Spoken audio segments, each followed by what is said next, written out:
আসসালামু আলাইকুম। প্রথমে জানাবো সংবাদ শিরোনাম। সবাই মিলে ষড়যন্ত্র মোকাবেলা করব, ডক্টর ইউনূসের সঙ্গে বৈঠকের পর বিএনপি।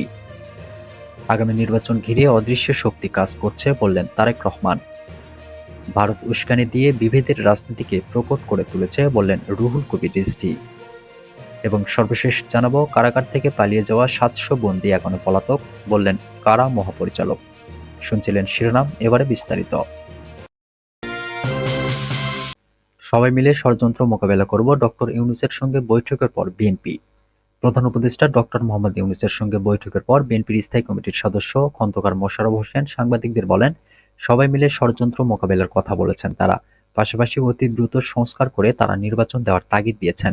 জাতীয় ঐক্যের লক্ষ্যে বুধবার সন্ধ্যায় রাজধানীর ফরেন সার্ভিস একাডেমিতে রাজনৈতিক দলগুলোর সঙ্গে বৈঠক করেন ডক্টর মোহাম্মদ ইউনূস।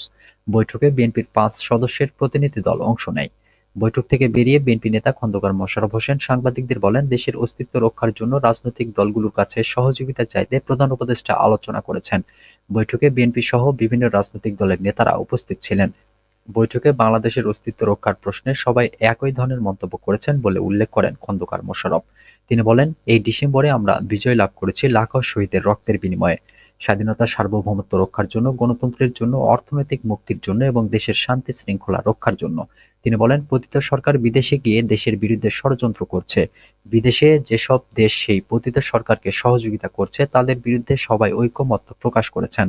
ষড়যন্ত্র হচ্ছে এবং বাংলাদেশের জনগণের মধ্যে বিভেদ সৃষ্টির অপচেষ্টা হচ্ছে উল্লেখ করে খন্দকার মোশাররফ বলেন, জনগণ যেমনভাবে জুলাই আগস্টের ছাত্র জনতার গণ অভ্যুত্থানের মাধ্যমে ফ্যাসিস্ট সরকারকে বিদায় করেছে, তাদের সহযোগিতাকারী ও তাদের ষড়যন্ত্রকে সেভাবে সবাই মিলে মোকাবেলা করা হবে। মোশাররফ বলেন, প্রধান উপদেষ্টা বলেছেন, জাতীয় ঐক্য সৃষ্টির জন্য তিনি যথাযথ পদক্ষেপ গ্রহণ করবেন। আজকের রাজনৈতিক দলগুলোর যারা উপস্থিত ছিলাম, আমরা সবাই ঐক্য প্রতিষ্ঠার জন্য একমত হয়েছি। আগামী নির্বাচন ঘিরে অদৃশ্য শক্তি কাজ করছে বললেন তারেক রহমান। বিএনপির ভারপ্রাপ্ত চেয়ারম্যান তারেক রহমান বলেছেন, আগামী নির্বাচন অনেক কঠিন, অনেক ষড়যন্ত্র হচ্ছে, অদৃশ্য শক্তি কাজ করছে। বুধবার বিকেলে চট্টগ্রাম নগরের ইঞ্জিনিয়ার্স ইনস্টিটিউশনে চট্টগ্রাম বিভাগের ১০ সাংগঠনিক জেলার বিএনপি ও অঙ্গ সংগঠনের নেতাকর্মীদের রাষ্ট্র কাঠামো মেরামতের ৩১ দফার উপর প্রশিক্ষণ কর্মশালায় প্রধান অতিথি হিসেবে ভার্চুয়ালি যুক্ত হয়ে তারেক রহমান একথা বলেন। এই ষড়যন্ত্র উপড়ে ফেলতে নেতাকর্মীদের ধৈর্যের পরিচয় দেওয়ার আহ্বান জানিয়ে তারেক রহমান বলেন, দেশ পরিচালনার সুযোগ পেতে চাইলে নিজেকে গড়ে তুলতে হবে, মানুষের আস্থা অর্জন করতে হবে, চলনে বলনে কথাবার্তায় দিন শেষে বিএনপিকে মানুষের আস্থায় থাকতে হবে। ভোটাররা ঠিক করবে কাকে ভোট দেবে, আস্থা ধরে রাখার দায়িত্ব আপনাদের। ২০২৩ সালের ১৩ই জুলাই বিএনপির ভারপ্রাপ্ত চেয়ারম্যান তারেক রহমান রাষ্ট্র কাঠামো মেরামতের ৩১ দফা জাতির সামনে উপস্থাপন করেন। বিএনপি বলেছে, দলের প্রতিষ্ঠাতা শহীদ প্রেসিডেন্ট জিয়াউর রহমান ঘোষিত ১৯ দফা, বিএনপির চেয়ারপারসন খালেদা জিয়া ঘোষিত ২৭ দফা কর্মসূচির আলোকে যুগপৎ আন্দোলনে শরিক সব রাজনৈতিক দলের ঐকমত্যের ভিত্তিতে ৩১ দফা প্রণয়ন করা হয়েছে। ৩১ দফা নিয়ে মানুষের দ্বারে দ্বারে নেতাকর্মীদের যাওয়ার আহ্বান জানিয়ে তারেক রহমান বলেন, বিএনপি দেশ পরিচালনা করতে চায় জনগণের সমর্থন নিয়ে। বিএনপি বিশ্বাস করে জনগণই ক্ষমতার উৎস। ভারত উস্কানি দিয়ে বিভেদের রাজনীতিকে প্রকট করে তুলেছে বললেন রুহুল কবির রিজভী। বিএনপির জ্যেষ্ঠ যুগ্ম মহাসচিব রুহুল কবির রিজভী বলেছেন, ভারত শেখ হাসিনার পতন মেনে নিতে পারেনি।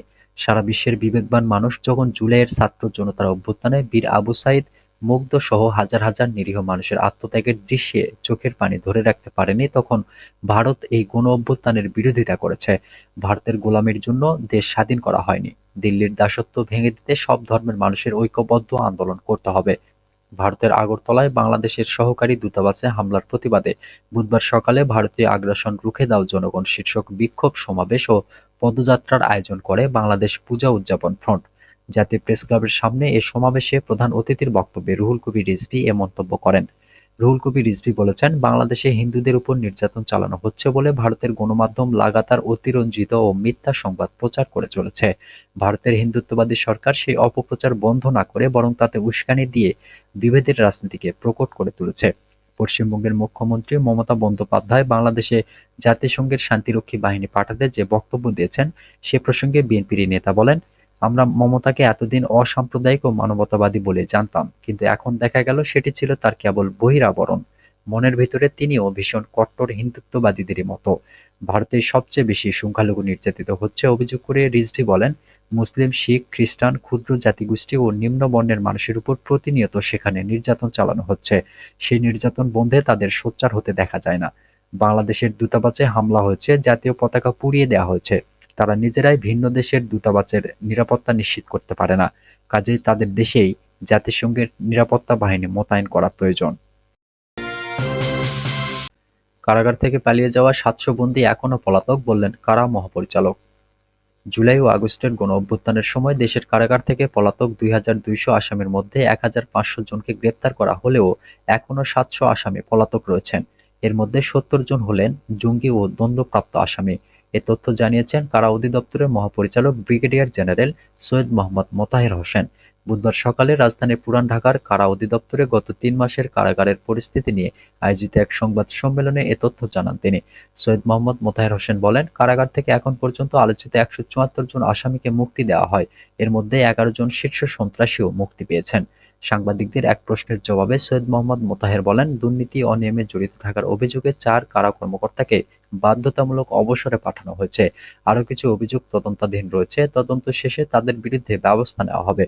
গত ১৯ জুলাই বিকেল সোয়া ৫টার দিকে নরসিংদী জেলা কারাগারে হামলা চালিয়ে অস্ত্র লুটের ঘটনা ঘটে। এ সময় কারাগারে থাকা ৮২৬ জন বন্দী পালিয়ে যান। নরসিংদীর কারাগারে এই হামলার ব্যাপারে প্রশ্ন করা হলে ব্রিগেডিয়ার মোতাহের বলেন, নরসিংদী কারাগারে হামলা ও আসামি পালিয়ে যাওয়ার ঘটনায় কারাগারটির জেলারকে সাময়িকভাবে বরখাস্ত করা হয়েছে। তার বিরুদ্ধে তদন্ত করে গাফিলতি পাওয়া গেলে বিভাগীয় ব্যবস্থা গ্রহণ করা হবে।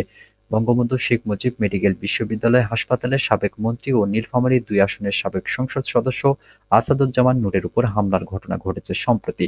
এ প্রসঙ্গে সাংবাদিকদের এক প্রশ্নের জবাবে সৈয়দ মোহাম্মদ মোতাহের বলেন, কারারক্ষীরা সেখানে উপস্থিত ছিলেন। তাৎক্ষণিকভাবে ব্যবস্থা নেওয়ার কারণে ঘটনাটি বেশি দূর গড়ায়নি। তবে নিশ্চিতভাবে সেখানে নিরাপত্তার দুর্বলতা ছিল। কারা অধিদপ্তর বিষয়টি খতিয়ে দেখছে যাতে পরবর্তীতে এ ধরনের ঘটনা না ঘটে। কারাগারের লগতে নৌকাসহ অন্যান্য জিনিস রয়েছে উল্লেখ করে মহাপরিচালক বলেন, নানা মহলের দাবির পরিপ্রেক্ষিতে কারা অধিদপ্তরের লগো পরিবর্তনে উদ্যোগ নেওয়া হয়েছে।